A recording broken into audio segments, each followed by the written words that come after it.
یا ایھا الذین آمنوا، اے لوگوں جو ایمان لائے ہو، ہمیں ہماری صفت ایمان کے ساتھ پکارا جا رہا ہے۔ ایک ہوتا ہے کسی کے نام کے ساتھ کسی کو پکارنا، اور ایک ہوتا ہے کسی کی صفت کے ساتھ اس کو پکارنا۔ نام کے ساتھ پکارنا بھی اچھا لگتا ہے، لیکن جب کسی کو اس کی کسی کوالٹی کے ساتھ پکارا جائے تو وہ اس سے بھی زیادہ اچھا لگتا ہے۔ جیسے رسول اللہ صلی اللہ علیہ وسلم کو صادق اور امین کہا جاتا تھا۔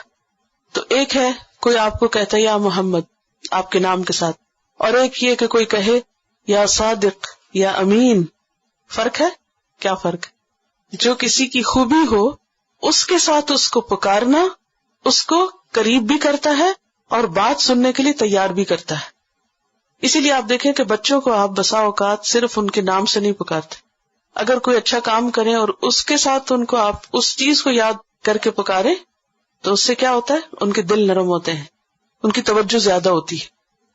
تو اللہ سبحانہ وتعالی ہم سب کو بھی قرآن مجید میں بارہا ہماری صفت ایمان کے ساتھ پکارتے ہیں، اور یہاں خطاب ہے صحابہ کرام سے، اے لوگو جو ایمان لے آئے ہو، اے ایمان والو سنو، لا تقولو نہ تم کہا کرو، کس سے؟ اپنے نبی سے۔ اپنے نبی سے جب بات کرو تو نہ کہا کرو کیا؟ رائنا، رائنا نہ کہا کرو۔ ہوتا یہ تھا کہ صحابہ کرام کو نبی صلی اللہ علیہ وسلم سے کبھی بات کرنے کی ضرورت پیش آتی، اب وہ آپ کو جب خطاب کرتے کہ آپ ہماری بات سنیں تو یہ نہیں کہتے تھے لسن، سنیے، سنیں، یہ نہیں کہتے تھے۔ کیا کہتے تھے؟ رائنا۔ یہ بھی ایک اچھا ادب کا طریقہ تھا، جس کا معنی کیا ہے؟ نکالیے اپنے لفظی معنی اور دیکھیے کیا معنی تھا۔ ہمارا دھیان رکھیے، ہماری بات سنیے، ہمارے انہی کے کان لگائیے، ہماری طرف توجہ کیجیے۔ جیسے ہم کہتے ہیں نا کہ I beg your pardon، تو کسی کو جب بات کرنا ہوتی ہے تو کئی طریقے ہوتے ہیں اس کو متوجہ کرنے کے۔ تو رائنا طریقہ تھا نبی صلی اللہ علیہ وسلم کو اپنی طرف متوجہ کرنے کا، کہ آپ ہماری طرف ذرا توجہ فرمائیے اور ہماری بات کو سنیے۔ آپ صلی اللہ علیہ وسلم کی مجلس میں یہود بھی ہوتے اور ویسے بھی ان کا آپ سے انٹریکشن ہوتا، وہ بھی آپ کے پاس آتے، آپ سے کچھ بات کیا کرتے۔ تو جب وہ آپ کو پکارتے تو وہ یا رسول اللہ نہیں کہتے تھے، صحابہ کرام کیا کہتے تھے؟ یا رسول اللہ رائنا۔ یہود کہتے یا محمد رائنا۔ رائنا کو تھوڑا سا ذرا سا دبا کے رائی کہہ دیتے، رائنا کی بجائے رائینا کہتے۔ رائی کہتے ہیں عربی زبان میں گڈریے کو، او چرواہے، یعنی توہین آمیز لفظ بنا لیتے، ان کی نیت پیچھے خراب ہوتی اور وہ زبان سے بھی اس طرح اپنی زبان کو دبا کے بولتے کہ جس سے بات کچھ سے کچھ بن جاتی۔ یا پھر یہ جو آخر کا الف ہے رائنا، تو اس الف کو چھوٹا کر دیتے اور کہتے رائنا۔ رائن ان کی زبان میں ایک گالی تھی، احمق اور اسٹوپڈ کے لیے استعمال ہوتا ہے۔ رائنا یا محمد رائنا کا میننگ کیا بنتا تھا؟ نعوذ باللہ محمد اور اسٹوپڈ۔ اب یہ بات کوئی معمولی بات نہیں تھی، یہ انتہائی توہین آمیز کلمات تھے۔ جب کوئی شخص دنیا میں کسی کو دبی زبان سے زومانی الفاظ سے کچھ نہ کچھ کہتا ہے تو بعض اوقات سننے والے کو نہیں پتہ چلتا کہ وہ کیا کہہ رہا ہے۔ مثلا اگر آپ مجھے پکار رہے ہیں تو میں سرسری سنوں گی کہ ہاں آپ نے مجھے پکارا یا مجھ سے بات کرنا چاہتے ہیں، عموماً اس پہ دھیان نہیں جاتا کہ آپ کس طرح پکار رہے ہیں۔ لیکن اللہ سبحانہ وتعالیٰ تو صرف زبان کا ہیر پھیر نہیں، وہ تو نیتیں بھی جانتا ہے کہ کوئی شخص کیا کہہ رہا ہے، کس انداز میں کہہ رہا ہے، کس نیت اور کس سوچ اور کس ارادے سے کہہ رہا ہے۔ تو اللہ سبحانہ وتعالیٰ کو تو فوراً پتہ چل گیا، لہذا اللہ تعالیٰ نے ان کو تو کچھ نہیں کہا جو گڑبڑ کر رہے تھے، اہل ایمان سے کہا کہ تم اس لفظ کو چھوڑ دو، لا تقولوا رائنا، رائنا کا استعمال بند کر دو۔ حالانکہ لفظ رائنا کیا تھا؟ کوئی بذات خود خراب لفظ نہیں تھا، لیکن چونکہ اسے بگاڑ لیا گیا تھا اور اس سے نبی صلی اللہ علیہ وسلم کی توہین مقصود تھی کچھ اور لوگوں کو، لہذا مخلص مسلمانوں کو اس لفظ کے استعمال سے روک دیا گیا۔ لیکن روک کر حیران پریشان نہیں چھوڑ دیا گیا، بلکہ کیا کہا؟ وقولوا، اور کہو انظرنا، انظرنا۔ انظرنا کا ایک معنی کیا؟ ہماری طرف نظر کیجیے، یعنی توجہ کیجیے، مانا وہی بن گیا. یا یہ ہے کہ ویٹ فار اس، ذرا ہمارا انتظار کیجیے، ہماری بھی بات سن لیجیے، تھوڑا سا ہمیں بھی مارجن دے دیجیے، ہماری بات سن لیجیے تاکہ ہم سمجھ سکیں. تو اللہ سبحانہ وتعالیٰ نے ایک لفظ کی جگہ دوسرا لفظ دے دیا اور ساتھ ہی حکم دیا واسمعوا، اور غور سے سنا کرو تاکہ تمہیں زیادہ باتیں پوچھنے کی ضرورت ہی پیش نہ آئے. پہلے ہی مرحلے پر سن لیا کرو. جب سن لو گے تو پھر بیچ میں انٹرپٹ کرنے اور روکنے اور مزید انتظار کرانے یا مجلس کے آخر میں پوچھنے کی ضرورت نہیں رہے گی. وَلِلْكَافِرِينَ، اور کافروں کے لیے یعنی انکار کرنے والوں کے لیے، اس حکم سے انکار کرنے والوں کے لیے کیا ہے؟ عذاب علیم، دردناک عذاب ہے، بہت ہاربل پنشمنٹ ہے. وہ کیا ہے عذاب علیم؟ اس کی تفصیلات قرآن اور سنت میں جگہ جگہ ملتی ہیں کہ جہنم کا عذاب کیسا عذاب ہے، اس کی آگ کیسی ہے، اس کے اندر اور کیا کیا بلائیں ہیں. اس کی ڈیٹیل یہاں نہیں بتائی گئی، بس صرف بتا دیا گیا کہ جو بات نہیں مانے گا وہ کل قیامت کے دن پکڑا جائے گا، سخت مصیبت کا شکار ہوگا. تو اس آیت سے ہمیں کئی باتیں پتہ چلتی ہیں. ایک بات تو یہ کہ جب کوئی شخص اللہ کی طرف کسی کو بلاتا ہے خالص نیت کے ساتھ، دوسروں کی ہدایت کے لیے، فلاح اور کامیابی کے لیے، سراسر اس کے فائدے کے لیے، تو بسا اوقات کچھ لوگوں کو اس کا یہ کام پسند نہیں آتا، اور خاص طور پر اس وقت جب وہ سمجھتے ہیں کہ یہ ہمارے خلاف جائے گا. ان کو اپنا کوئی مفاد ختم ہوتا نظر آتا ہے، پھر وہ کھلے اور چھپے دشمنی شروع کر دیتے ہیں. چھپ کے بھی وار کرتے ہیں اور سامنے بھی اپنے دل کی آگ کو ٹھنڈا نہیں کر سکتے، چھپا نہیں سکتے، کسی نہ کسی طرح اپنا غیظ و غضب نکالتے رہتے ہیں. اور یہ انتہائی گھٹیا پن ہوتا ہے کہ انسان کسی کی مخالفت میں ایسے الفاظ استعمال کرے اور توہین آمیز رویہ اختیار کرے. ایسا کرنا کسی کے اپنے ہی بد اخلاق ہونے کی علامت ہوتا ہے. آپ نے دیکھا ہوگا کہ بعض لوگ عام روزمرہ زندگی میں بھی ایک دوسرے کی کسی نہ کسی بات سے ضد پکڑ لیتے ہیں، بے وجہ بھی بعض اوقات کسی کی مخالفت شروع. اب کیا ہوتا ہے کہ جب ان کے پاس کوئی دلیل نہیں ہوتی، اپنی بات پروو نہیں کر سکتے، چیخنے چلانے سے بھی کام نہیں چلتا، تو بسا اوقات کیا کرتے ہیں، گھٹیا لفظ شروع کر دیتے، گالی گلوچ پہ اتر آتے. یہ عام انسانی کمزوری ہے. تو ایسے موقعوں پر انسان کو اپنے رویے کو، یعنی جو آس پاس دیکھنے اور سننے والے، انہیں اپنے رویے میں تبدیلی کی ضرورت ہے. اب یہاں پر آپ دیکھیں کہ اللہ سبحانہ تعالیٰ نے بجائے اس کے کہ ان کو برا بھلا کہا یا انہیں کچھ سنایا کہ تم خود ایسے ہو یا ہمیں پتہ چل گیا کہ تم کیا کہہ رہے ہو، سولوشن کیا بتایا کہ اہل ایمان اس لفظ کا استعمال چھوڑ دیں. یہ سب سے احسن طریقہ تھا کہ تم ایسا نہ کرو. بعض اوقات ایسا ہوتا ہے نا کہ آپ کے بچے کسی کے ساتھ لڑ پڑتے ہیں. اچھا، کچھ لوگ ہوتے ہیں کہ وہ اپنے بچے کو تو کچھ نہیں کہتے لیکن دوسروں کے بچے کو کے پیچھے پڑ جاتے، اسے برا بھلا کہتے. اصل تربیت کیا ہوتی؟ کسی کو کچھ کہنے کی بجائے اپنی حفاظت کر لو. آپ اپنے بچے کو سمجھا لیں، آئندہ سے جھگڑا نہیں ہوگا، بات ختم. ایک اور چیز یہاں یہ پتہ چلتی ہے کہ الفاظ کا اچھا استعمال انتہائی ضروری ہے. ایسے الفاظ کے استعمال سے بچنا چاہیے کہ جس میں کسی فتنے کا اندیشہ ہو. بعض الفاظ بذات خود خراب نہیں ہوتے، لیکن ان کا کسی خاص موقع پر استعمال جو ہے وہ فتنے کو جنم دیتا ہے. انسان کو اپنی گفتگو میں محتاط ہونا چاہیے، صاف الفاظ استعمال کرنے چاہیے جن میں کوئی شک و شبہ نہ ہو، کوئی برا پہلو نہ نکلتا ہو، کسی کی توہین نہ ہوتی ہو. کسی کو ایسے انداز میں نہیں خطاب کرنا چاہیے کہ جس سے دوسرا برا محسوس کرے یا اس کی بے عزتی ہو. پھر اسی طرح یہ ہے کہ جو بات کوئی کہہ رہا ہو اسے غور سے سننا چاہیے. پھر اسی طرح اگر آپ کسی کو ایک چیز سے منع کر رہے ہیں تو صرف منع کر کے نہیں چھوڑ دیں، بلکہ ساتھ ہی اس کو آلٹرنیٹ بھی دیں. یہاں اللہ سبحانہ و تعالی صرف یہ نہیں کہہ رہے کہ رائے نہ کہو، بلکہ ساتھ ہی سولوشن بھی بتا رہے ہیں، یہ نہیں یہ کرو. یہ تربیت کا ایک بہت ہی اچھا انداز ہے. عام طور پر پیرنٹس کیا کرتے ہیں، بچوں کو ہر وقت یہ بتاتے رہتے ہیں don't do this, don't do that, یہ نہیں کرو، وہ نہیں کرو، وہ نہیں کرو، وہ نہیں کرو، وہ نہیں کرو، سب نہیں کرو. بھئی کیا کرو؟ ان کو کچھ تو کرنا ہے، بچوں کو کچھ کرنا ہے. اگر آپ ان کو کوئی اچھی ایکٹیویٹی نہیں دیں گے، کرنے کا کام نہیں بتائیں گے، کسی اچھی چیز میں مصروف نہیں کریں گے، تو صرف یہ کہنے سے کام نہیں چلے گا کہ یہ نہ کرو اور وہ نہ کرو.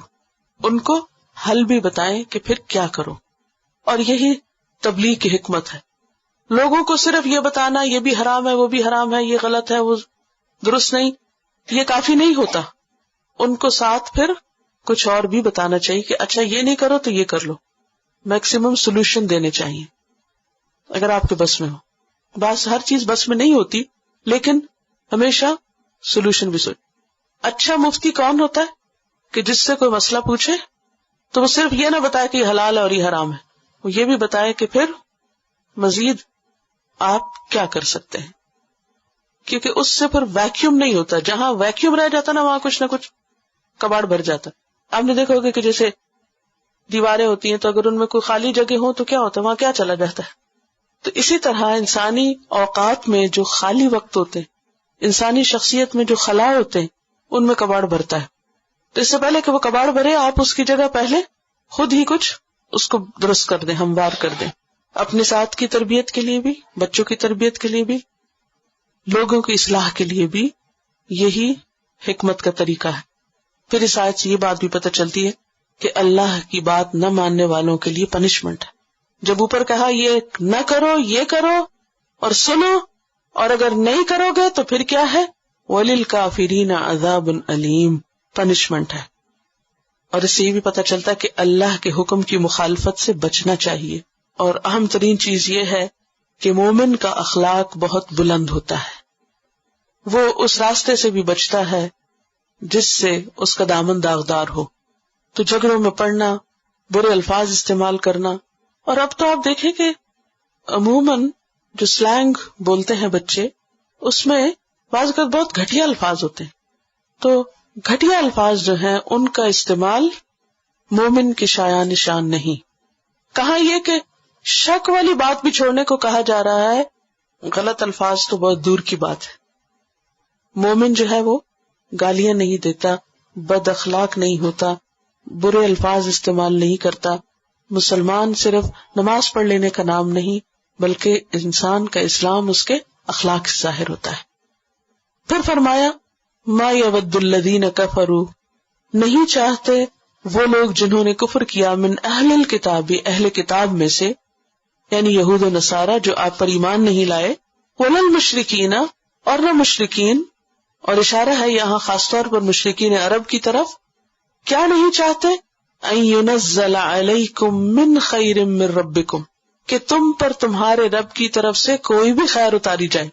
کیوں؟ اس لیے کہ وہ حسد کرتے تھے. جب کوئی کسی سے حسد کرتا ہے تو اس کا نتیجہ کیا ہوتا ہے کہ وہ اس کے اندر کسی قسم کی کوئی خیر اور بھلائی نہیں دیکھ سکتا. تو یہاں یہ بتایا جا رہا ہے کہ تمہارے دشمن تمہارے لیے کوئی خیر نہیں چاہتے، تمہارے لیے کسی قسم کی بھلائی نہیں چاہتے. علیکم سے مراد رسول بھی ہیں اور آپ کے صحابہ بھی ہیں، آپ کی امت بھی ہے، کہ یہ تمہارے خیر خواہ نہیں ہے. خیر خواہ کا کیا مطلب ہوتا ہے؟ خیر چاہنے والا. یہ تمہارے لیے خیر نہیں چاہتے. من خیرن، اور کوئی خیر نہیں چاہتے. من سے کیا مطلب ہے نا، کسی قسم کی خیر، نہ دنیا کی نہ آخرت کی. وہ اتنے شدید دشمنی اور حسد کا شکار ہیں کہ وہ تمہارے لیے کسی قسم کی کوئی بھلائی پسند نہیں کرتے. تمہاری کوئی ترقی ان کو اچھی نہیں لگتی، تمہارا کوئی فائدہ ان کو پسند نہیں آتا. لیکن اس سے فرق نہیں پڑتا، یعنی جب کوئی کسی کا برا چاہتا ہے تو اس سے کچھ نہیں ہوتا، کیونکہ یہ تو اللہ کی تقسیم ہے. واللہ یختص برحمتہ، اور اللہ مخصوص کر لیتا اپنی رحمت کے ساتھ من یشاء، جس کو بھی چاہتا ہے. کسی کے برا چاہنے سے برا نہیں ہوا کرتا جب تک کہ اللہ نہ چاہے، اور اللہ جسے چاہے اپنی رحمت سے نوازے. اور یہاں اشارہ ہے نبی صلی اللہ علیہ وسلم کی طرف کہ یہ نہیں چاہتے تھے کہ نبوت آپ کو ملے، وہی آپ کی طرف آئے، آپ کو ترقی ملے، آپ کو قرآن ملے، آپ کو یہ ساری نعمتیں ملے. لیکن اللہ نے آپ کو خاص کر لیا اپنی رحمت کے ساتھ، اور آپ کو سارے جہانوں کے لیے رحمت بنا کے بھیجا. وما ارسلناک الا رحمۃ للعالمین. ان کے نہ چاہنے سے کچھ نہیں ہوتا. اور یہاں رحمت سے مراد نبوت اور قرآن مجید کی دولت ہے جو آپ صلی اللہ علیہ وسلم کو نصیب ہوئی. واللہ ذو الفضل العظیم، اور اللہ تو بہت بڑے فضل والا ہے. اس کے پاس تو بہت زیادہ بھلائی ہے، اس کے خزانے تو بہت وسیع ہیں، وہ جتنا چاہے کسی کو نوازے۔ اس آیت سے بھی کئی باتیں پتہ چلتی ہیں۔ ایک تو یہ کہ اس دنیا میں چونکہ انسان امتحان کے لیے بھیجا گیا ہے، لہٰذا انسان کے دوست بھی ہوتے ہیں اور دشمن بھی ہوتے ہیں، اس کے ایڈمائررز بھی ہوتے ہیں اور اس کے ڈسٹریکٹرز بھی ہوتے ہیں۔ ایسے لوگ بھی ہوتے ہیں کہ جو اس کو ڈس لائک کرتے ہیں، جو اسے پسند نہیں کرتے، ایسے بھی ہوتے ہیں جو سپورٹر ہوتے ہیں اور ایسے بھی ہوتے ہیں جو دشمنی پر اتر آتے ہیں۔ This is part of life, this is a fact, اور اس کو ایکسپٹ کرنا چاہیے۔ بعض اوقات ہم گھبرا جاتے ہیں نا، لوگ ہمارے خلاف کیوں بات کرتے ہیں، وہ ہمارے سے نفرت کیوں کرتا ہے، وہ ہمارا کیوں برا چاہتا ہے، وہ کیوں ہمیں تکلیف دیتا ہے، فلاں کیوں کرتا ہے۔ اس سے بنے گا کچھ نہیں، جتنا چاہے اس پہ تبصرہ کریں۔ یہ زندگی کی ایک حقیقت ہے، یہ ہوگا، رسول کے ساتھ ہوا، ان کے ساتھیوں کے ساتھ ہوا، ہم کون ہیں، ہمارے ساتھ بھی یہ ہوگا۔ کوئی ہمیں چاہے گا اور کوئی ہم سے عداوت رکھے گا، ایک بات تو یہ۔ دوسری بات یہ ہے کہ جو عداوت رکھتے ہیں وہ صرف یہ نہیں ہوتا کہ ان کے دل میں آپ کے لیے برا ہوتا ہے، بعض اوقات ان کی نیت اور ارادہ اور ان کی خواہش کیا ہوتی ہے کہ تمہیں کچھ نہ ملے، کوئی خیر نہ ملے، اور وہ خیر دیکھ کے جل جاتے ہیں۔ لیکن اس موقع پر انسان کو کیا یاد رکھنا چاہیے کہ ان الفضل بید اللہ، کسی انسان کے حسد سے میرا کچھ نہیں بگڑے گا، کسی کی دشمنی سے میرا کوئی نقصان نہیں ہوگا۔ ایک حدیث ہے مسند احمد کی، بہت ہی خوبصورت حدیث جو دل کو ٹھنڈا کر دیتی ہے۔ آپ صلی اللہ علیہ وسلم نے فرمایا، وَعْلَمْ، جان لو، ان الامت، کہ اگر سارے لوگ، لو اجتمعوا، اگر اکٹھے ہو جائیں، علی ان ینفعوک، کسی چیز سے فائدہ دے سکے، لم ینفعوک، وہ تمہیں بالکل فائدہ نہیں دے سکتے، الا بشیء قد کتب اللہ لک، مگر اتنا ہی جو اللہ نے تیرے لیے فائدہ لکھ دیا۔ وَلَوْ اجْتَمَعُوا، اور اگر سارے اکٹھے ہو جائیں، عَلَىٰ أَن يَضُرُّوكَ، کہ تمہیں کسی چیز سے نقصان پہنچائیں، لَمْ يَضُرُّوكَ إِلَّا بِشَيْءٍ، تمہیں کچھ بھی نقصان نہیں دے سکتے، قَدْ كَتَبَ اللَّهُ عَلَيْكَ، مگر یہ کہ جو اللہ نے تمہارے لیے لکھ دیا ہو۔ تو کسی کی عداوت، کسی کی دشمنی، کسی کی نفرت ہمیں کوئی نقصان نہیں دے سکتی جب تک کہ اللہ نہ چاہے۔ کسی کا حسد ہم سے کچھ نہیں چھین سکتا جب تک کہ اللہ نہ چاہے، کیونکہ اللہ جسے چاہتا ہے اپنا فیورٹ بناتا ہے، جس پہ چاہتا ہے اپنا انعام کرتا ہے، جس پہ چاہتا ہے اپنا فضل کرتا ہے۔ اور پھر یہ جو لفظ ہے نا یہاں من ربکم، تو اس سے پتہ چلتا ہے کہ ربوبیت دو طرح کی ہوتی ہے، ایک ہوتی خاص اور ایک ہوتی ہے عام۔ ربوبیت عام آپ نے رب العالمین میں پڑھی پیچھے سورۃ الفاتحہ میں، الحمدللہ رب العالمین، سب کا رب ہے اللہ، لیکن سب کے علاوہ وہ ہمارا خاص رب بھی ہے۔ ربکم، جو اس پر ایمان لے آتا ہے اس کا وہ خاص رب ہے۔ اسی طرح ویسے تو سارے بندے اللہ کے بندے ہیں، لیکن جو ایمان والے ہیں وہ اللہ کے خاص بندے ہیں، یہی معنی اس کا۔ اور ایک اور بات یہ ہے کہ اللہ چونکہ سب سے بڑا فضل والا ہے، لہذا انسان کو اگر کچھ چاہیے تو اسی سے مانگنا چاہیے، بندوں کی طرف نظر نہیں رکھنی چاہیے، ہمیشہ اللہ سے مانگنا چاہیے، اور اس یقین کے ساتھ مانگنا چاہیے کہ وہ سب کچھ دے سکتا ہے، وہ سب کچھ کر سکتا ہے۔ اور ایسا کر کے آپ دیکھیں، کیونکہ اللہ بندے کے ساتھ اس کے گمان کے مطابق معاملہ کرتا ہے۔ اگر کسی بندے کا گمان اللہ کے بارے میں اچھا ہے کہ اللہ کر سکتا ہے اور وہ کرے گا اور وہ دے گا مجھے، اب یہاں پر آپ دیکھیے کہ ذہن میں کسی ایسے بندے کو لائیے جس کو آپ کی کوئی خیر اچھی نہیں لگتی، جو آپ سے نفرت رکھتا ہے، جو ہر وقت آپ کے پیچھے پڑا ہوا، جو آپ کو ستاتا ہے، جو آپ کو تنگ کرتا ہے، جو آپ کا فائدہ چھیننا چاہتا ہے، ٹھیک ہے، سوچ لیجئے جو بھی کوئی ایسا ہے، اور اگر نہیں تو شکر کیجئے۔ تو ایسے میں یہ ہے کہ سوچیے کچھ نہیں کر سکتا ہوں، میں محفوظ ہوں، کچھ نہیں کر سکتا کوئی، جو کچھ ہے اللہ کے ہاتھ۔ اس فکر میں وقت گزارنے کی بجائے کہ یہ میری نعمت چھین کے لے جائے گا، یہ میرا نقصان کر دے گا، پتہ نہیں یہاں کیا ہو جائے گا، ہر وقت خوف اور ہم اور غم کا شکار رہنے کی بجائے توجہ کس پہ ہونی چاہیے؟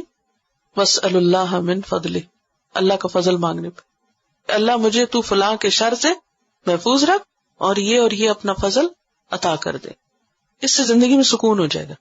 بہت سے لوگ انجانے قسم کے خدشوں اور توہمات کی وجہ سے خوف زدہ رہتے ہیں اور غمگین اور پریشان رہتے ہیں، معلوم نہیں کل آنے والا وقت کیسا ہو، معلوم نہیں کیا ہو جائے، اور پتہ نہیں وہ میرے ساتھ کیا کر دے، اور یہاں کیا ہو جائے، اور وہاں ہر وقت کسی نہ کسی بے چینی کا شکار رہتے، کوئی کچھ بھی نہیں کر سکتا، ہوگا وہی جو اللہ چاہے۔ ایسے ہر خوف، خدشے اور غم کے موقع پر اللہ کی طرف رجوع کرے اور اللہ سے اس کا فضل مانگے، کیونکہ اللہ کے پاس بہت کچھ ہے دینے کو، کوئی لینے والا ہو۔ اور اس میں ایک اور بات یہ بھی ہے ہم سب کے لیے سبق، کہ یہ ہم صرف نہ سوچے کہ لوگ ہی ہم سے حسد کرتے اور وہی ہمارا برا چاہتے ہیں، بعض اوقات شیطان ہمارے دل میں بھی لوگوں کے خلاف یہ چیز ڈال دیتا ہے۔ تو کسی کے پاس بھی ہم سے زیادہ کوئی نعمت ہے تو اس کو اللہ کا عطیہ سمجھے اور اس پہ ناراض نہ ہو، اس پہ غمگین نہ ہو کہ فلاں کو یہ چیز کیوں مل گئی۔ اللہ کے فیصلوں پہ راضی ہونا دل کو اطمینان اور سکون سے بھر دیتا ہے کہ جس کے پاس ہے اللہ اس کو نصیب کرے اور مجھے اللہ اپنے فضل سے دے۔ جب آپ کسی کا برا نہیں چاہتے تو کوئی بھی آپ کا برا نہیں کرے گا۔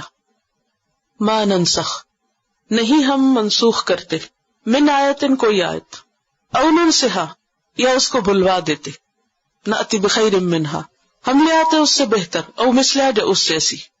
جیسے کہ پیچھے بہت سی آیات سے ہمیں یہ بات پتہ چلی کہ یہود کو مدینہ میں آپ سے واسطہ رہتا اور آپ کی نبوت پر اور آپ کو ملنے والی کتاب پر انہیں بہت تکلیف تھی اس حسد کی وجہ سے۔ اب وہ وقتاً فوقتاً اپنا غیظ و غضب نکالتے رہتے تھے، تو حسد کی وجہ سے وہ آپ کی نبوت کو مشتبہ بناتے۔ مشتبہ کیا ہوتا ہے؟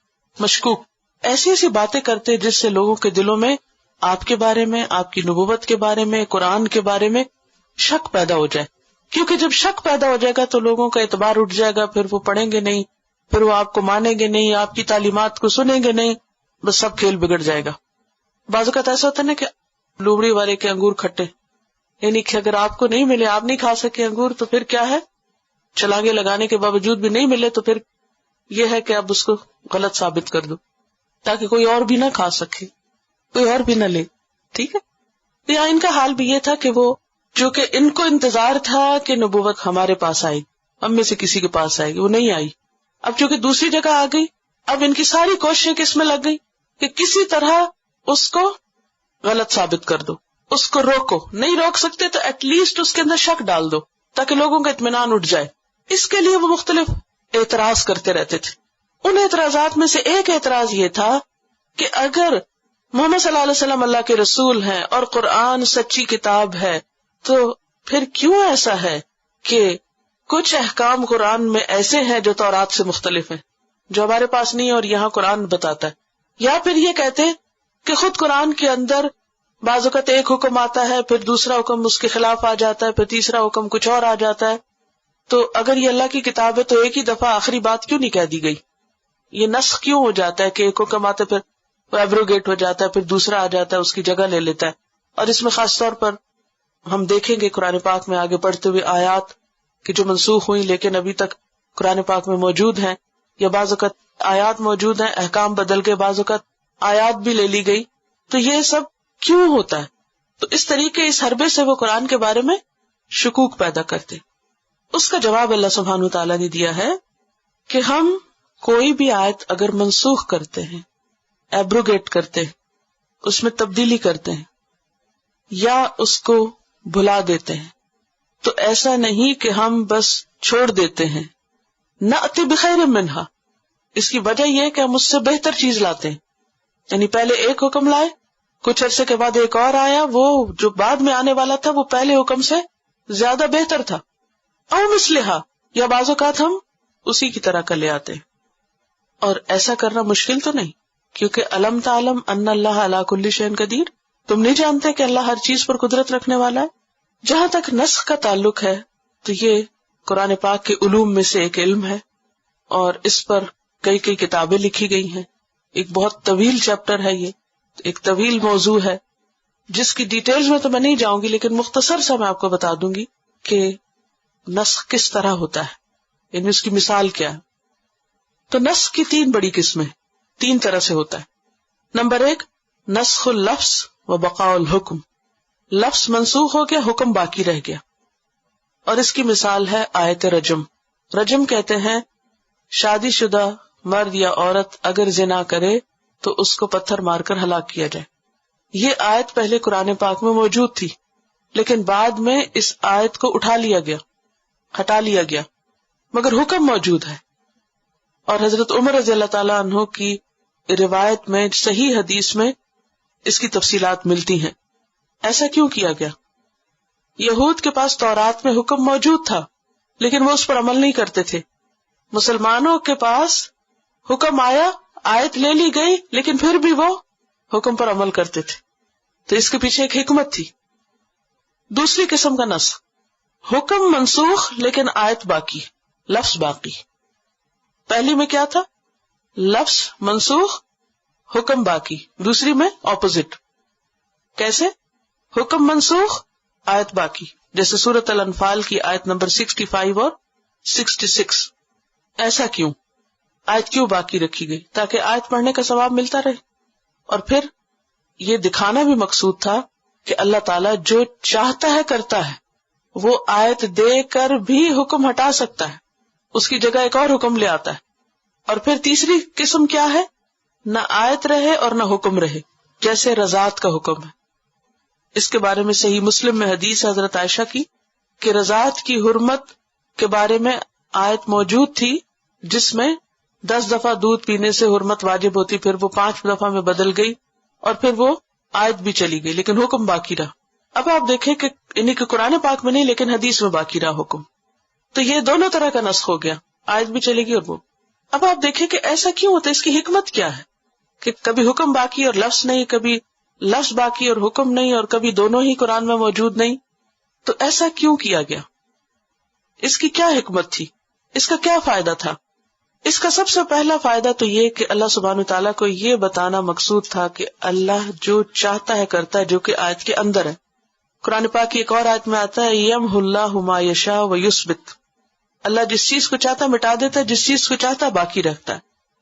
پھر اسی طرح ایک اور چیز یہ کہ کسی آیت کے پہلے آنے اور اس کے بعد اس کے مقابلے میں ایک اور چیز کے آنے کا فائدہ یہ ہوتا تھا کہ دین آہستہ آہستہ اترا تھا. مثلا شراب کا حکم 3 سٹیپس میں آیا. پہلے میں سورۃ البقرہ کی آیت نمبر 219 میں پہلی آیت، پھر النساء کی 43 آئی، پھر المائدہ کی 90 اور 91 آئی. پہلی آیت میں حکم دیا گیا کہ یہ آپ سے پوچھتے ہیں خمر اور میسر کے بارے میں، شراب اور جوئے کے بارے میں، کہہ دیجئے کہ ان میں نقصان بھی ہیں اور کچھ فائدے بھی ہیں اور نقصان ان کے فائدوں سے زیادہ ہے. ذہن تیار کر دیا گیا. پھر کچھ عرصے کے بعد دوسری آیت آئی لا تقربوا الصلاۃ وانتم سکارى، کہ جب تم نشے کی حالت میں تو نماز نہ پڑھو. مزید تیاری کرا دی گئی اور لوگوں نے چھوڑ دی کہ اب دن میں 5 دفعہ اگر نماز پڑھنی ہے تو کتنا وقت باقی بچے گا کہ انسان ڈرنک کرے. پھر کچھ عرصے کے بعد تیسرا حکم آیا اور وہ کیا تھا کہ انما الخمر والمیسر والانصاب والازلام رجس من عمل الشیطان فاجتنبوہ، یہ شیطانی عمل ہے، ان سے بچو. پھر آخر میں آیا فہل انتم منتہون، کہ اب رکو گے تم. تو اس سے کیا پتہ چلتا ہے کہ پہلے لوگوں کو شراب سے رکنے کے لیے ذہنی طور پہ تیار کیا گیا، پھر آہستہ آہستہ مزید ان کو پریپیئر کیا گیا اور آخر میں حرمت کا ذکر کیا گیا تاکہ لوگ اس کو سٹاپ کر دیں. اس کے برعکس ہم دیکھتے ہیں کہ جہاں لوگوں کو ذہنی طور پہ تیار نہیں کیا گیا وہاں پر شراب کو بین کرنے کا قانون بھی بنا، لیکن کچھ عرصے کے بعد وہ قانون جو تھا وہ ختم بھی کر دیا گیا کیونکہ لوگوں نے اسے قبول نہیں کیا. لیکن مدینہ میں جب یہ تیسرا حکم نازل ہوا تو اگر کسی نے ایک گھونٹ پیا تھا تو دوسرا اندر نہیں لے کر گیا، اور اگر نیا سٹاک خریدا تھا تو سارے کا سارا توڑ کے بہا دیا. کئی دن تک مدینہ کی گلیاں شراب کی اسمیل سے آلودہ رہی کیونکہ کسی نے بھی اپنے گھر کے اندر کچھ باقی نہیں چھوڑا، سب ضائع کر دیا، سب بہا دیا، سب ختم کر دیا. تو یہ کیسے ہوا؟ آہستہ آہستہ، پہلے ایک حکم پھر دوسرا پھر تیسرا. اسی طرح کبھی کبھی یہ بھی مقصود ہوتا تھا کہ لوگوں کے ایمان کا امتحان لیا جائے. مثلا دوسرے پارے کے شروع میں آپ دیکھیں گے قبلے کی تبدیلی کا حکم دیا گیا. اب پہلا حکم جو ہے وہ قرآن پاک میں موجود نہیں ہے، لیکن دوسرے تبدیلی کا حکم، یعنی یہ حکم موجود نہیں کہ تم بیت المقدس کی طرف رخ کرو، لیکن یہ حکم موجود ہے کہ بیت المقدس سے تم خانہ کعبہ کی طرف رخ کرو. بہرحال یہ کافی علمی بحثیں ہیں. اصل حکمت کیا ہے کہ اللہ سبحانہ تعالی ہم سے اپنی اطاعت چاہتے. جیسے کل بھی بات ہوئی تھی نا کہ قتل منع ہے لیکن ابراہیم علیہ السلام کیا کہا کہ اپنے بیٹے کو ذبح کرو. اب یہ کیا ہے؟ اصل میں امتحان ہے، آزمائش ہے. اسی طرح غیر اللہ کو سجدہ منع ہے لیکن امتحان تھا ابلیس کا بھی اور باقی فرشتوں کا بھی کہ آدم کو سجدہ کرو. تو اسی طرح اللہ تعالیٰ چاہتا ہے تو کبھی ایک حکم دیتا ہے، پھر چاہتا ہے تو اس کو ہٹا کے دوسرا دے دیتا ہے. مقصد کیا ہے؟ اطاعت کا پتہ چلے. اور بعض اوقات کچھ اور فائدے بھی ہوتے ہیں. بعض اوقات بدلتے حالات کی رعایت ہوتی ہے، گریجولی دین کو لوگوں کے ذہن و دماغوں میں پختہ کرنا ہوتا ہے. اور پھر یہاں پر یہ کہا گیا نأتی بخیر منہا، پہلے سے بہتر چیز لائی جاتی، اور مثلہا یہ ویسی لائی جاتی. اچھا بہتر کی تو ہمیں سمجھ آتی ہے کہ بہتر چیز لائی گئی، پھر دوبارہ مثلہا کیوں لائی گئی؟ پھر ویسی وہی لے آئی جاتی، ویسی ہی کیوں لائی گئی؟ ایک چیز ویسی کی ویسی پہلی ہٹا کے دوسری دی گئی اور بظاہر دیکھنے میں دونوں میں کوئی فرق نہیں. اس میں بھی ایک نقطہ تو یہ کہ امتحان ہے، اور دوسری بات یہ ہے کہ ہو سکتا ہے کہ بظاہر دوسرا حکم پہلے حکم کی طرح نظر آ رہا ہو، لیکن دوسرے حکم کا اجر اور ثواب پہلے سے زیادہ ہو. تو ہمارا فائدہ کس میں؟ اطاعت کرنے میں. جو اللہ تعالیٰ کہتا ہے کر لو. تو یہاں اس کی حکمت بتا دی گئی اور ان کے اعتراض کا جواب دے دیا گیا کہ جو لوگ ایسے شوشے نکال کر لوگوں کو اسلام سے، قرآن سے متنفر کر رہے تھے. الم تعلم، پھر دوبارہ کہا گیا کیا تم نہیں جانتے ان اللہ لہ ملک السماوات والارض، کہ اللہ ہی کے لیے ہے آسمان و زمین کی بادشاہت. وما لکم من دون اللہ من ولی ولا نصیر، اور تمہارے لیے اللہ کے سوا نہ کوئی دوست ہے اور نہ کوئی مددگار ہے. تو یہاں پر مراد کیا ہے کہ اگر آسمان اور زمین کی حکومت اللہ کے پاس ہے تو اس کا پورا انتظام بھی اسی کے ہاتھ میں ہے، کوئی اور اس سے چھین نہیں سکتا. جب آسمان و زمین کا انتظام اس کے پاس ہے تو پھر اسی کا حق ہے کہ وہ جیسے چاہے ہمیں حکم دے. جیسے آپ نے دیکھا ہوگا کہ مختلف کمپنیز میں ایک پالیسی بنتی ہے، پھر کچھ عرصے کے بعد وہ پالیسی کیا ہوتی ہے، ریویو ہوتی ہے یا نہیں. اب اگر کوئی مینیجر ایک دن ایک بات کہتا ہے اور اگلے دن کوئی اور بات کہتا ہے تو آپ کو کوئی اعتراض کا حق ہوتا ہے کہ کل تو ہمیں بتایا گیا تھا یہ کام اتنا کرنا ہے، پھر آج آپ کہہ رہے ہیں اس طرح نہیں اس طرح کرنا ہے، تو وائے آپ وائے تو نہیں کرتے، کیا کرتے ہیں؟ ٹھیک ہے ہم تو کام کرنے آئے، اگر آپ چاہیں گے کہ ایک ٹانگ پہ کھڑے ہو جائیں ایک پہ کھڑے ہو، کل کہیں گے دو پہ کھڑے تو دو پہ کھڑے، ہمارا اس سے کیا غرض، ہمیں اس سے کیا، ہمارا کام ہے اطاعت کرنا، جو بھی اتھارٹی ہے اس کی بات ماننا. تو یہاں پر کیا کہا کہ ساری اتھارٹی کس کے پاس ہے؟ اللہ کے پاس ہے. آسمان اور زمین کی ساری کنگڈم، ڈومینین، ملک، حکومت، بادشاہت اللہ کے ہاتھ میں ہے، اور وہ جو چاہے حکم دے. اور اللہ کے سوا نہ تمہارا کوئی دوست اور نہ کوئی مددگار، کہ اگر تم ان باتوں میں پڑھ کے اس کا حکم نہیں مانو گے تو کہاں جاؤ گے؟ کون تمہیں بچائے گا؟ کون تمہاری مدد کرے گا؟ لہذا ایسے شکوک و شبہات کا شکار نہ ہو، بلکہ اس کے برعکس جو کہا جا رہا ہے اس کو مان لو. ام تریدون، یا تم چاہتے ہو، ان تسألوا رسولکم، کہ تم بھی اپنے رسول سے سوال کرو، کما سئل موسیٰ من قبل، جس طرح اس سے پہلے موسیٰ علیہ السلام سے سوال کیے گئے. تم بھی اپنے رسول سے ایسے مطالبے کرنا چاہتے ہو جیسے پہلے بنی اسرائیل نے اپنے رسول سے کیے، یعنی ان لوگوں کی باتوں میں آ کے تم اپنے رسول سے طرح طرح کے الٹے سیدھے سوال کرنا چاہتے ہو. کیونکہ یہ لوگ جب مسلمانوں کے دلوں میں شکوک و شبہات ڈالتے تھے تو پھر وہ کیا کرتے تھے، آ کے کہاں سے پوچھتے. آج بھی کیا ہوتا ہے، مسلمان جو ہیں جب ان کا انٹریکشن بعض اوقات نان مسلمز کے ساتھ ہوتا ہے تو کیا نتیجہ نکلتا ہے، وہ بعض اوقات ایسے کوشچنز کرتے ہیں کہ جس کے نتیجے میں مسلمز کا اپنا ذہن کیا ہوتا ہے، شک و شبہ کا شکار ہو جاتا ہے. وہ دو طریقے تھے، یا تو وہ لیے بیٹھے رہتے اس کو صاف نہیں کرتے، یا پھر کیا کرتے اسی سے پوچھتے، اسی سے جا کے پوچھتے کہ اچھا یہ بات کیا ہے. اچھا پوچھنے کے بھی دو انداز ہوتے، ایک ہوتا ہے سمجھنے کے لیے اور ایک ہوتا ہے اسی ٹون میں اعتراض، جو اعتراض سنا اسی ٹون میں پھر آگے اعتراض کر دیا. اس کا کیا نقصان ہوتا ہے، ایمان کمزور ہوتا ہے اور بعض اوقات ختم بھی ہو جاتا ہے، فائدہ کچھ نہیں ہوتا. اب اگر کوئی یہ کہے کہ یہ ہو ہی نہ تو یہ نہیں ہو سکتا، یہ دنیا امتحان کی جگہ، ایسا ہوگا، شکوک و شبہات بھی ہوں گے، اعتراضات بھی ہوں گے، مخالفتیں بھی ہوں گی اور الزام بھی ہوں گے اور طرح طرح کی باتیں، کیونکہ دنیا میں اللہ نے آزادی دی ہے سب کو، جو کوئی چاہتا ہے جو بولے وہ بول سکتا ہے، جو اعتراض کرنا چاہتا ہے کر سکتا ہے، آپ کسی کو روک نہیں سکتے. لیکن ایسی صورت میں جب ہر طرف سے انسان کے اوپر بوچھاڑ ہو رہی ہے تو انسان کو خود سنبھلنے کی ضرورت ہوتی.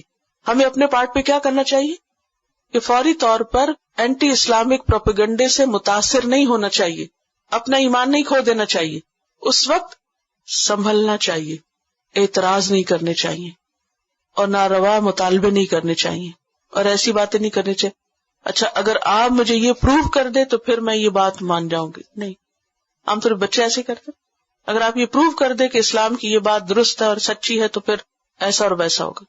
تو یہاں پر بھی مسلمانوں سے کہا جا رہا ہے کہ تم ان کی باتوں میں آ جاتے ہو، تم بھی وہی طرز عمل اختیار کرنا چاہتے ہو، جس طرح کے اعتراض وہ کرتے تم بھی ویسے ہی اعتراض کرو گے آ کے. ام تریدون ان تسألوا رسولکم کما سئل موسیٰ من قبل. ان کی تو پرانی عادت ہے، تم بھی ان سے یہی کچھ سیکھ رہے ہو. تمہیں ایسا نہیں کرنا چاہیے. ام تریدون سے سوال نہیں کیا جا رہا، ڈانٹ پلائی جا رہی. ایسا نہیں کرنا، تم اپنے رسول کو آ کے مت ستانا. اچھا انہوں نے اپنے رسول سے کیا مطالبہ کیا تھا؟ فقد سألوا موسیٰ اکبر من ذلک فقالوا ارنا اللہ جہرۃ. جب لے گئے تھے نا 70 لوگوں کو اور آواز سنوائی، کہتے نہیں سن کے نہیں بات بنی، ہم سامنے دیکھنا چاہتے ہیں. ایک کے بعد ایک مطالبہ. تو مسلمانوں کو منع کیا گیا کہ تم ایسے مطالبے مت کرنا. کیوں؟ کیونکہ بعض اوقات اس کا نتیجہ کیا ہوتا ہے؟ انسان کا ایمان چلا جاتا ہے، اور ایمان کے بدلے کفر انسان کو مل جاتا ہے. اسی لیے آگے کہا گیا وَمَن يَتَبَدَّلِ الْكُفْرَ بِالْإِيمَانِ فَقَدْ ضَلَّ سَوَاءَ السَّبِيلِ. جو ایمان کے بدلے کفر لے گا وہ سیدھے رستے سے بھٹک جائے گا. اس آیت سے یہ پتہ چلتا ہے کہ ٹو مچ کوشچننگ جو ہے اور بال کی کھال اتارنا اور بیکار کی بحثیں کرنا یہ ناپسندیدہ ہے. مومن کا کام کیا ہے؟ سمینا و اطانا. جب ہم نے ایک دفعہ مان لیا، ہمارا اعتماد ہو گیا، پھر تو جھگڑے ہی ختم. اور پھر یہ ہے کہ ناروا جو مطالبات ہیں وہ نہیں کرنے چاہیے، کیونکہ ایسے مطالبات اور سوالوں کی کثرت انسان کو سیدھے رستے سے بھٹکا دیتی. انسان کے اندر نصیحت کا ذہن ہونا چاہیے، عبرت کا ذہن ہونا چاہیے کہ کوئی بات سنے تو اس سے کچھ سبق سیکھے، اس سے اپنی روح کے لیے، اپنے عمل کے لیے کوئی غذا لے. یہ نہیں کہ اس وقت انسان اعتراض اور بحث شروع کر دے. صحیح مسلم کی ایک حدیث ہے، نبی صلی اللہ علیہ وسلم نے فرمایا ذرونی ما ترکتکم فانما ہلک من کان قبلکم بکثرت سؤالہم واختلافہم علی انبیائہم. چھوڑ دو مجھے جس پہ میں نے تم کو چھوڑا ہے، یعنی جو میں تم کو بتا رہا ہوں اس پر تسلی رکھو، کیونکہ تم سے پہلے کے لوگ ہلاک ہوئے کس وجہ سے؟ اپنے انبیاء سے کثرت سے سوال اور اختلاف کرنے کی وجہ سے. انہوں نے اپنے پیغمبروں کے ساتھ کیا کیا معاملہ؟ آرگیومنٹس اور اختلاف اور کج بحثیاں اور بیکار کی بحثیں. ان کے نتیجے میں کیا ہوا؟ ان پہ ہلاکت آئی. تو جو میں نے تمہیں دیا سیدھا سیدھا اس کو لے لو. تو اس سے کیا بات پتہ چلتی ہے ہمیں دین کے معاملے میں؟ اس کا مطلب نہیں کہ ضرورت کا سوال بھی ہم نہیں کر سکتے اور بات کی وضاحت نہیں پوچھ سکتے ہیں، لیکن اعتراض کا انداز اور مطالبے کا انداز اور ایک طرح سے ریزنٹمنٹ شو کرنا یہ چیزیں ناپسندیدہ ہیں. بخاری کی ایک اور حدیث میں آتا ہے ان اعظم المسلمین جرمن، مسلمانوں میں سب سے بڑا مجرم وہ ہے من سأل عن شیء، جس نے کسی ایسی چیز کے بارے میں سوال کیا لم یحرم، جو حرام نہیں کی گئی تھی، فحرم من اجل مسألته، پھر اس کے سوال کی وجہ سے حرام ہو گئی، تو بہت بڑا مجرم ہے، کیونکہ اس نے لوگوں کی زندگی مشکل کر دی. بعض اوقات سوالوں کی کثرت کیا ہوتی ہے، اس سے عمل مشکل ہو جاتا ہے. مثلا بنی اسرائیل نے جب گائے کے بارے میں بہت سوال کیے تو کیا ہوا؟ آخر میں وہ گائے ڈھونڈنی مشکل ہو گئی. تو اسی طرح دین کے معاملے میں جب ہم بہت سوال کرتے ہیں، مثلا اگر یہ کہا گیا نماز پڑھو تو معلوم کر لینا چاہیے بھی کیسے پڑھو، اس کے بعد بس پڑھ لینی چاہیے. اگر بہت زیادہ پھر ہاتھ اتنا ہو یا اتنا ہو یا اتنا ہو، اور پھر جب پوچھ کے کوئی دلیل کے ساتھ جواب دے دے پھر اس بات پر عمل نہ کرنا جو ہے، یہی ہے یہ تبدل الکفر بالایمان، کہ آپ نے کسی سے سوال کیا، اس نے آپ کو دلیل دے دی، پھر آپ نے دلیل کو ٹھکرا دیا اور چل پڑے اپنی مرضی کرنے. یعنی جب تک پتہ نہیں تھا کسی بات کا، آپ سیدھی طریقے سے جو کر رہے تھے اپنے علم اور سمجھ کے مطابق وہ قابل قبول تھا، اللہ تعالیٰ اس کو قبول کر لیتا. لیکن آپ نے کیا کیا؟ اس میں مزید بحثیں کی، مزید سوال کیے، مزید کھوج کرید کی، چیز اپنے لیے مشکل بنائی. جب سب پتہ چل گیا تو پھر کہا نہیں ہم سے یہ نہیں ہوتا، ہم بس پہلے والی ٹھیک ہے. یہ خرابی ہے، یہاں پکڑ ہوگی. اب نہیں چھٹ سکتے.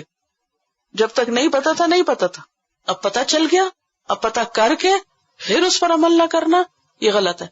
اچھا بعض لوگوں کی عادت ہے کوئی بھی اسکالر آئے اس سے چند ٹپیکل کوشچن پوچھنا شروع کر دیتے ہیں، مارگیج کے بارے میں اور ربا کے بارے میں، بینکنگ پروفٹ کے بارے، اس طرح کی چند چیزیں، ذبیحہ کے بارے میں. ٹو مچ کوشچن ہر ایک سے پوچھتے، تو دلائل بھی مل جاتے ہیں، جواب بھی مل جاتے، پھر اس کے بعد کرتے وہ جو ان کی مرضی، کرنا وہ جو مرضی، صرف دوسرے کو زج کرنے کے لیے یا پھر بس ایسے ہی ٹائم پاس کرنے کے لیے ادھر ادھر کی باتیں. ایسا کرنا انتہائی ناپسندیدہ ہے. سوال صرف اس وقت کریں جب آپ کو واقعی کوئی مسئلہ پیش آیا اور آپ سنجیدہ ہوں کچھ کرنے کے لیے، اور اگر آپ نے عمل نہیں کرنا تو مت پوچھے، اگر عمل نہیں کرنا تو مت پوچھے، ورنہ کیا ہوگا؟ پکڑ ہوگی. تو یہاں پر یہ جو جملہ ہے نا وَمَن يَتَبَدَّلِ الْكُفْرَ بِالْإِيمَانِ، کیونکہ کفر کیا؟ انکار، کس چیز کا؟ سوال کرنے کے بعد حق پتہ چلنے کا. تو جو پھر حق کو رد کر دے تو پھر کیا ہوا تھا؟ وَأُشْرِبُوا فِي قُلُوبِهِمُ الْعِجْلَ بِكُفْرِهِمْ.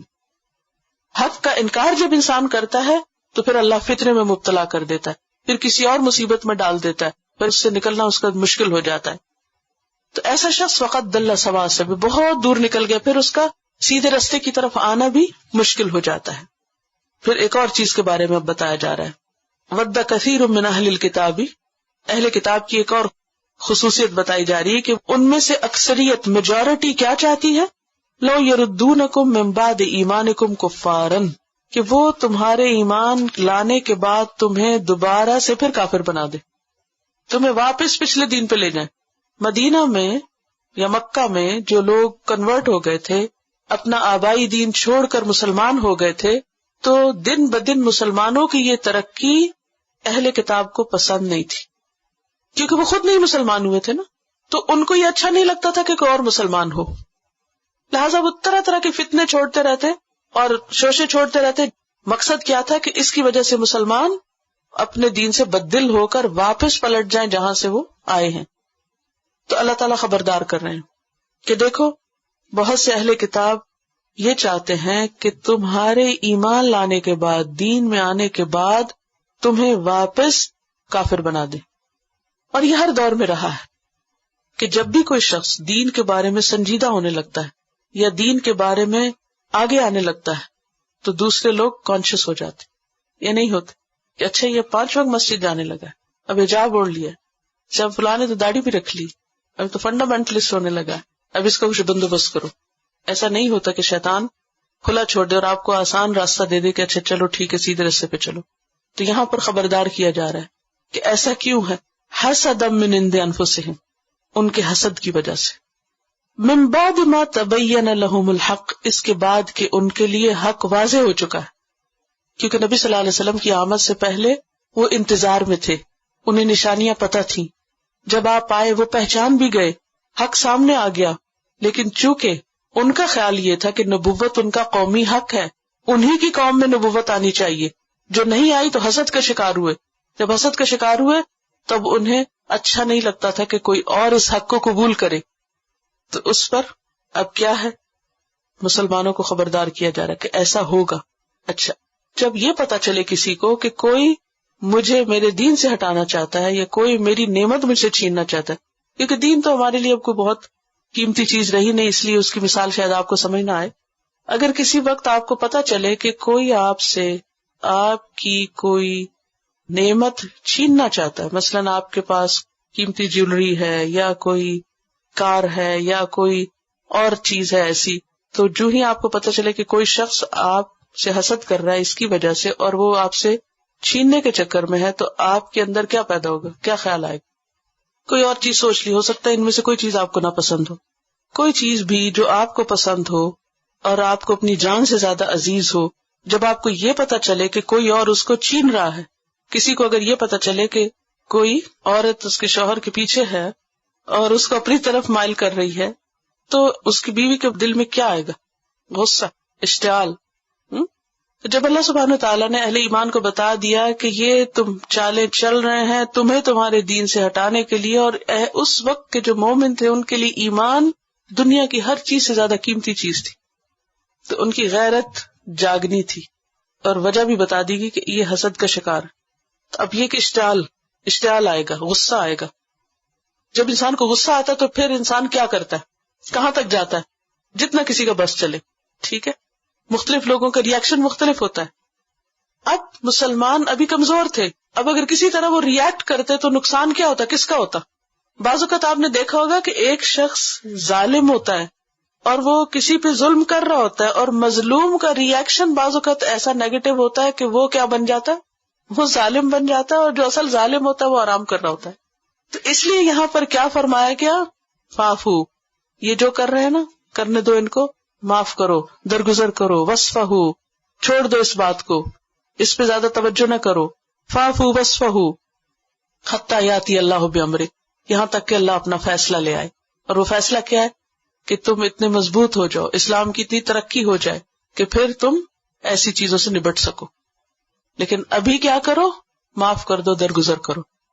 اب آپ دیکھیے کہ وہاں پیچھے بھی جب اللہ سبحانہ وتعالیٰ نے دیکھا کہ مسلمانوں کا ایک لفظ مس انٹرپریٹ ہو رہا ہے تو اللہ تعالیٰ نے دوسروں کو کچھ کہنے کی بجائے کس کو کہا؟ اہل ایمان سے کہا کہ یہ لفظ چھوڑ دو. یہاں غلطی کسی اور کی ہے اور سمجھایا کس کو جا رہا ہے؟ مسلمانوں کو، کہ تم فتنے سے بچو، فساد نہ پیدا ہونے دو، اور اپنی صلاحیتوں کو ابھی ایسی جگہ نہ لگاؤ کہ جہاں سے کوئی نتیجہ نکلنے والا نہیں. معاف کرو، درگزر کرو، تاکہ تم اپنے کام پہ فوکس کر سکو. اچھا، آپ نے دیکھا ہوگا کہ بعض اوقات انسان زندگی میں بیکار کی بحثیں اور لڑائیاں اور ایسی چیزیں چھیڑ بیٹھتا ہے جس کی وجہ سے وہ اپنے اصل کام کو بھی بھول جاتا ہے، پیچھے رہ جاتا ہے. فتنہ فساد کی وجہ سے عام طور پہ کیا ہوتا ہے؟ جو آپ کرنا چاہتے وہ رہ جاتا ہے. ایسی صورت میں انسان کو صبر سے کام لینا چاہیے. ان اللہ علی کل شیء قدیر، بے شک اللہ ہر چیز پر قادر ہے، وہ عاجز نہیں ہے، وہ تمہاری مدد کرے گا، تمہیں ترقی ہوگی، وہ اللہ کا فیصلہ آئے گا، لیکن فی الوقت ابھی تم صبر سے کام لو. سورۃ البقرہ مدنی سورت ہے. مکہ میں تو خیر مسلمانوں کو کیا کہا؟ اپنے ہاتھ روک کے رکھو اور صبر کرو. مسلمانوں نے مارے بھی کھائی، باتیں بھی سنی، سارا تشدد برداشت کیا اور صبر سے کام لیا.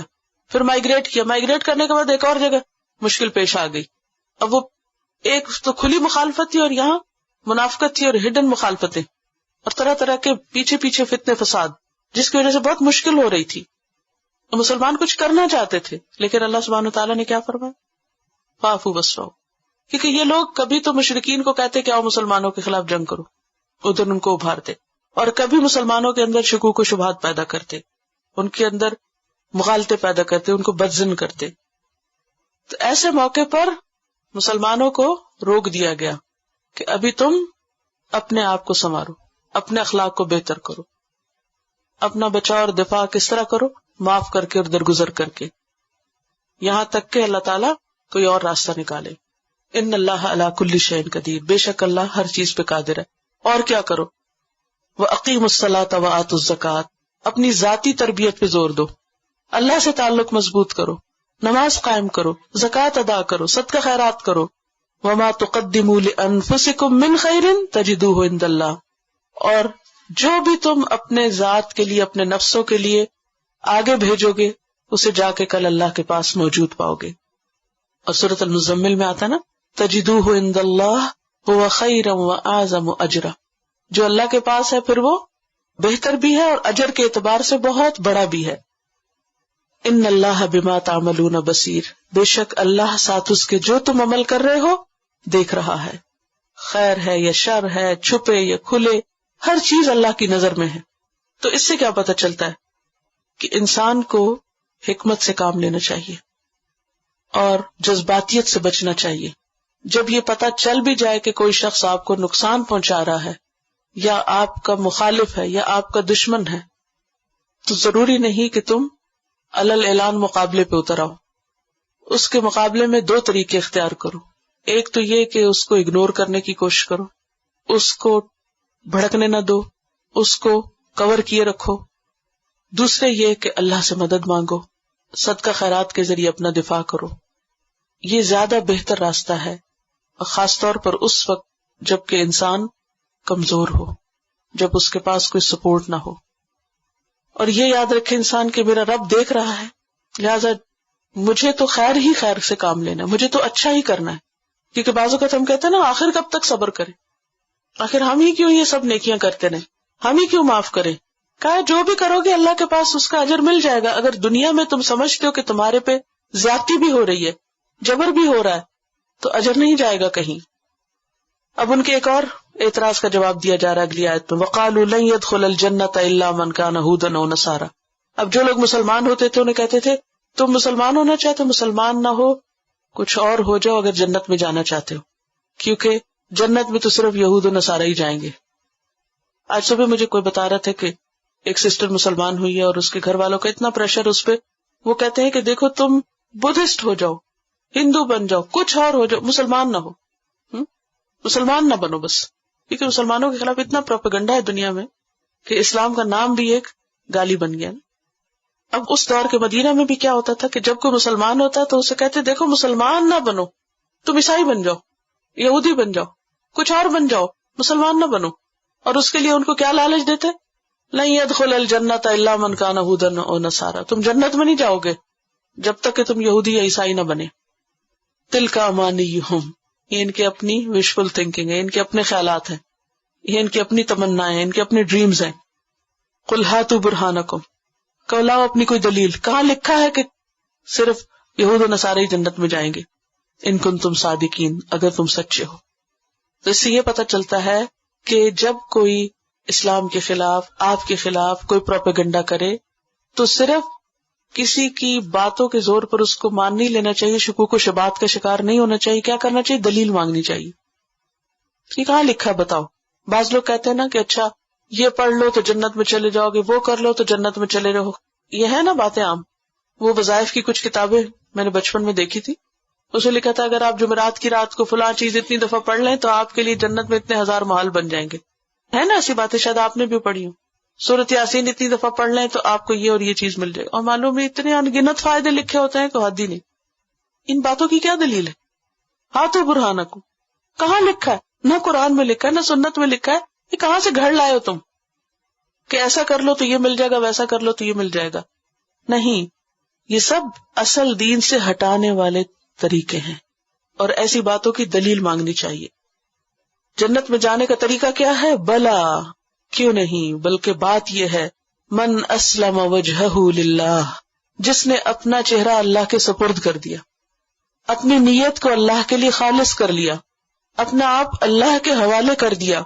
وہو محسن، اور وہ محسن بھی ہے، اس کے کام بھی بہت خوبصورت ہیں، اس کے عمل بھی بہت اچھے ہیں، اس کی نماز بہت اچھی ہے، اس کا صدقہ خیرات، اس کا اخلاق، اس کا رویہ، اس کا معاملہ لوگوں کے ساتھ، اس کا لین دین، اس کی تجارت، اس کی سیاست، اس کی سب چیزیں خوبصورت ہیں.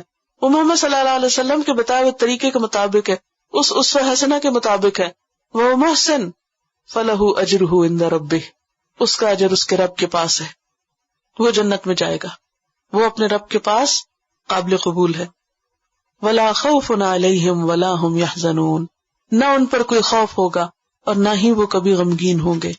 کون غم اور خوف سے پاک ہے؟ جو اپنے کام کو اللہ کے لیے خالص کر لے اور جو اپنے طریقوں میں، اپنی عملی زندگی میں سنت کی پیروی کرے. یاد رکھیے کہ سنت کی پیروی جو ہے وہ صرف کسی زبانی کلامی باتوں کا نام نہیں ہے. سنت کی پیروی اس وقت ہوتی ہے جب ہم اس کی کچھ حدود کا خیال رکھتے ہیں. کسی بھی کام کو کرنے کے لیے ہمیں یہ دیکھنا ہوگا کہ نبی صلی اللہ علیہ وسلم نے کس طرح کیا، کہا کیا. مثلاً اگر آپ نے قربانی کے لیے گائے یا بکرا ذبح کرنے کے لیے کہا ہے تو سنت کی پیروی اسی میں ہے کہ گائے یا بکرا وغیرہ ہی ذبح کیا جائے. اگر کوئی شخص کہ نہیں میں تو گھوڑا ذبح کروں گا کیونکہ گھوڑا زیادہ قیمتی ہے، زیادہ ثواب ملے گا، تو وہ محسن نہیں ہے. کیوں؟ گھوڑے کی کتنی شان ہوتی ہے نا، کتنا گرینڈ قسم کا اینیمل. اب کوئی کہے محسن تو خوبصورت کام کرنے والا، دیکھو سارے بکریاں لے کے ذبح کر رہے ہیں، میں تو گھوڑا ذبح کروں گا، تو یہ ایسا شخص محسن نہیں ہے. کیوں؟ کیونکہ اس نے سنت کی پیروی نہیں کی، اس نے وہ نہیں کیا جو کہا گیا، جو آپ نے کیا. پھر اسی طرح یہ ہے کہ اسی مقدار میں کی جائے وہ چیز جو نبی صلی اللہ علیہ وسلم نے کی. اگر آپ نے ظہر کی نماز 4 رکعتیں پڑھی ہے فرض، تو کوئی کہے نہیں میں تو 5 پڑھوں گا کیونکہ 5 زیادہ ہے، تو اس کی نماز خوبصورت نہیں. کیوں؟ خواہ وہ زیادہ ہے، زیادہ ویٹ گین کرنے سے کوئی خوبصورت تھوڑی ہو جاتا ہے. تو اسی طرح نماز کی رکعتیں 4 سے 6 کرنے سے کوئی وہ نماز خوبصورت نہیں ہوتی. اس کی خوبصورتی کس میں ہے؟ کس میں خوبصورتی؟ جتنا کیا اتنے بس وہاں رک جاؤ. پھر یہ ہے کہ اس وقت میں کام کرنا جس میں کرنے کے لیے کہا گیا ہے، وہ اس کام کو خوبصورت بناتا ہے. کہتے ہیں نا ویلے دی نماز تے کویلے دیاں ٹکراں، یہ پنجابی کا ایک محاورہ ہے. ویلے دی نماز کا کیا مطلب ہے؟ کہ وہ نماز خوبصورت ہے جو ٹائم کے اندر پڑھی جائے. اور کویلے کا کیا مطلب ہے؟ ٹائم گزرنے کے بعد وہ کیا ہے؟ بس ٹکرے ہیں آپ، بس سجدے کر رہے ہیں قضا کر کے. تو خوبصورت کیا ہے؟ وقت کے اندر کی نماز. 9 ذی الحج کو عرفہ میں قیام کرنا. آپ یہ کہیں کہ جی 10 کو بالکل خالی اگر میں بہت یکسوئی سے وہاں جا کے ساری عبادت کروں گی تو وہ قبول نہیں. تو وقت کی پابندی، مقدار کی پابندی، وقت کی پابندی، چیز کی جو کائنڈ ہے اس کی پابندی، پھر یہ کہ جگہ کی پابندی. مثلا جگہ کی پابندی میں اگر کوئی شخص کہے کہ میں مسجد کے علاوہ کہیں اور اعتکاف کر رہا ہوں، مثلا کوئی کہے میں جنگل میں جا کے اعتکاف کرتا ہوں کیونکہ وہاں کوئی نہیں ہوگا تو میں زیادہ عبادت کروں، تو اعتکاف قابل ہے، کیونکہ قرآن میں اللہ سبحانہ وتعالیٰ انتم عاکفون فی المساجد، خاص طور پہ مردوں کے لیے کیا حکم ہے؟ اعتکاف کہاں ہوتا ہے؟ مسجد میں ہوتا ہے۔ اب اگر کوئی نہیں میں تو اسی این ٹاور پہ جا کے بیٹھوں گا کیونکہ وہ بہت خوبصورت ہے، بہت اونچا، بہت گرینڈ ہے، تو قابل قبول نہیں۔ اسی طرح یہ ہے کہ کیفیت، طریقہ، نہ خوبصورت نماز میں کیا ہے کہ جیسے رکوع کیسے ہو، اسٹریٹ جھکے ہوئے ہوں آپ، یعنی کہ پراپر جھکے ہوئے ہوں۔ اگر کوئی کم جھکا ہوا ہے تو وہ بھی نماز خوبصورت نہیں، اور اگر کوئی بہت زیادہ جھکے تو وہ بھی خوبصورت نہیں۔ بعض لوگ آپ دیکھیں نا کہ رکوع کرتے ہیں تو وہ سر کو اتنا جھکا دیتے ہیں جیسے وہ مڑے ہی چلے جا رہے ہوں، یہ بھی خوبصورت نہیں۔ اور بعض لوگ تو پورا جھکتے ہی نہیں، ڈر لگتا ہے شاید ان کو کہ کمر نہ ٹیڑھی ہو جائے، حالانکہ کمر کی بیسٹ ایکسرسائز ہے پراپر رکوع۔ اور پراپر رکوع کیا ہے کہ جب آپ جھکے تو اس طرح بالکل سیدھی ہو کمر اور سر بھی برابر ہو، یہ خوبصورتی ہے نماز کی۔ اسی طرح سجدہ ایسے کرنا جیسے نبی صلی اللہ علیہ وسلم نے کیا، مثلا بازو پھیلانے سے منع کیا گیا کہ کتے کی طرح بازو نہ پھیلاؤ، اور اگر کوئی ایسے پھیلاتا ہے تو خوبصورت نہیں رہے گا سجدہ۔ تو بہترین سجدہ کیا ہے کہ اس کو ہاتھ یعنی کونیاں اٹھا کے ہاتھوں پہ سجدہ کرو، تو اگر اس طریقے پہ نہیں کیا تو خوبصورت نہیں ہے، محسن نہیں ہے آپ، ٹھیک ہے۔ تو کن کن چیزوں کا خیال رکھنا ہوتا ہے؟ زمان کا، مکان کا، ہیئت کا، کیفیت کا، عدد کا، جنس کا، طریقے کا، ان سب چیزوں کا۔ تو بات یہ ہے کہ جو اللہ کے لیے کام کرے اور پھر طریقہ درست ہو، اس کو اس کا اجر مل جائے گا، اس کے رب کے پاس محفوظ ہے، اسے کوئی خوف نہیں قیامت کے دن، اور نہ ہی اسے کسی قسم کا کوئی غم ہوگا۔ لہذا اور پھر یہ تو میں نے عبادات میں بات کی نا، معاملات میں بھی محسن بننا ہے، خوبصورت۔ نبی صلی اللہ علیہ وسلم نے دشمنوں کے ساتھ کیسے معاملہ کیا، کیا طریقہ اختیار کیا، اپنی بیویوں کے ساتھ کیسے معاملہ کرتے تھے، دوستوں کے ساتھ مجلس میں کیسے ہوتے تھے۔ کسی بھی چیز کی خوبصورتی دیکھنی ہے تو آپ کے طرز عمل میں دیکھ لو، جہاں آپ چاہتے ہیں کہ بہتر زندگی ہو، سونے کا طریقہ آپ کا سب سے خوبصورت طریقہ، کھانے کا طریقہ، پینے کا، اٹھنے کا، بیٹھنے کا، چلنے کا، یہ ساری چیزیں جو آپ کے طریقوں میں تھی وہی انسان کو محسن بناتی ہیں۔ تو اللہ تعالیٰ سے دعا ہے کہ اللہ ہمیں اس پر عمل کی توفیق عطا فرمائے۔ اوکے، سبحانک اللہم و بحمدک، نشہد ان لا الہ الا انت، نستغفرک و نتوب الیک۔